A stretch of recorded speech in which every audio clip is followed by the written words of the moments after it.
भारत के अंदर हाल के कुछ दिनों में पश्चिम बंगाल काफ़ी चर्चाओं में रहा है। आखिर चर्चा के रीज़न क्या था? चर्चाओं का रीज़न था चुनावी।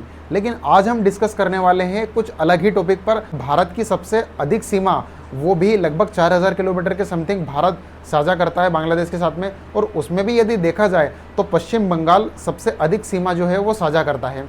अब यहाँ पर प्रॉब्लम्स ये आ रही थी कि काफ़ी लंबे समय से भारत और बांग्लादेश के बीच बॉर्डर का विवाद जो है वो काफ़ी लंबे समय से चला आ रहा है। आए दिन ये खबरें आती थी कि बांग्लादेशी घुसपैठिए किसी प्रकार का, चाहे वो क्रिमिनल करके आते हों, भारत में शरण पा जाते थे। तो ऐसी स्थिति में लगभग 4000 किलोमीटर के समथिंग तो टोटल एरिया है, और लगभग इसमें से अगर हम मान के चले तो 800 किलोमीटर का जो एरिया ऐसा है जहां पर कोई फेंसिंग नहीं है, यानी कि आसानी से सीमावर्ती इलाकों से, यानी कि भारत के अंदर से बांग्लादेश के अंदर जाया जा सकता है। यानी कि बांग्लादेश के कुछ गांव और भारत के कुछ गांव आपस में ऐसे सटे हुए हैं कि यदि वो भारत के अंदर से यदि रोटी बनाते हैं तो बांग्लादेश से वो अपनी दाल मंगा करके खा सकते हैं। यानी कि इस तरीके की साझा सीमा जो है वो साझा करते हैं भारत और बांग्लादेश के बीच में। अब यहाँ पर प्रॉब्लम से ये आ रही थी काफ़ी टाइम से। पश्चिम बंगाल के अंदर पहले ममता बनर्जी की सरकार हुआ करती थी, और अब बीजेपी गवर्नमेंट वहाँ पर जब से आई है बड़े बड़े एक्शंस ले रही है। ऐसे में एक बड़ा एक्शन भारत सरकार की ओर से बीएसएफ को उन्होंने अपनी फेंसिंग, यानी कि भारत और बांग्लादेश की बॉर्डर, यानी कि पश्चिम बंगाल और बांग्लादेश के बीच की जो बॉर्डर है वहाँ पर जो फेंसिंग की जाए, वहाँ पर बीजेपी गवर्नमेंट यानी कि अमित शाह ने हाल ही में एक मीटिंग की जिसमें अनाउंस किया कि बीएसएफ को हम इतनी एकड़ ज़मीन देंगे जो कि बाउंड्री के लिए होगी प्रॉपर, यानी कि प्रॉपर तरीके से एक तार की फेंसिंग की जाएगी जिसके माध्यम से ये जो घुसपैठी है इस तरीके की हिमाकत ना करे, और इसके लिए बीएसएफ को ज़मीन दी जाएगी। पर प्रॉब्लम से ये आ रही थी कि काफ़ी लंबे समय से जो है ममता बनर्जी की सरकार थी, और केंद्र और ममता बनर्जी की सरकार के बीच में काफ़ी विवाद चलते आए हैं लंबे समय से।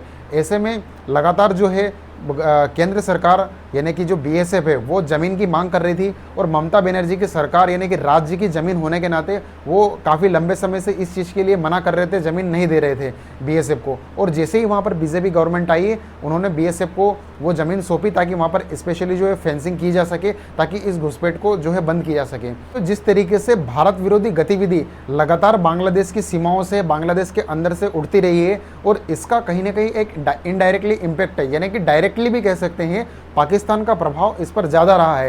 यानी कि पाकिस्तान की बातें अभी फ़िलहाल में जो है बांग्लादेश मान रहा है, और यहाँ के जो कुछ ऑफिसर्स भी है जो ट्रेनिंग लेने के लिए भारत के अंदर आया करते थे, वो अब वर्तमान में ट्रेनिंग लेने के लिए पाकिस्तान के अंदर जाते हैं। यानी कि जो मसूरी है इंडिया के अंदर, यहाँ पर ट्रेनिंग लेने के लिए आते थे। तो अब फिलहाल में क्या हो रहा है कि पाकिस्तान के अंदर ट्रेनिंग लेने के लिए जा रहे हैं। तो स्वाभाविक सी बात है उनका प्रभाव इतना अभी दिखाई दे रहा है पाकिस्तान का कि बांग्लादेश उसको पूर्णतः फॉलो कर रहा है। तो अभी गृह मंत्रालय की ओर से यानी कि अमित शाह ने directly India launch smart border project जो है वो लॉन्च किया गया है, ताकि इस तरीके की जो घुसपैठ है उसको कम किया जाए या बिल्कुल बंद किया जाए, और जो भी ये घुसपैठ करते हैं उनके लिए इंडिया के अंदर जो है सिटीजनशिप एक्ट जो है इसको प्रभावी तौर पर जो है कानूनी तौर पर जो है लागू किया गया। तो गलत तरीके से इंडिया के अंदर बांग्लादेशी आए हैं अवैध रूप से, तो उनको जो है पुनः वापस भेजा जाए, यानी कि सिटीजनशिप एक्ट जो है वो लागू करके जो है प्रोसेस की जा रही है। तो आने वाला समय ये बताएगा कि क्या बांग्लादेश के अंदर पुनः जो है जो घुसपैठिए आए थे उनको वापस भेजा जाएगा। आपकी क्या राय है इस विषय पर? कमेंट बॉक्स में ज़रूर कमेंट करके बताइएगा। Thank you so much.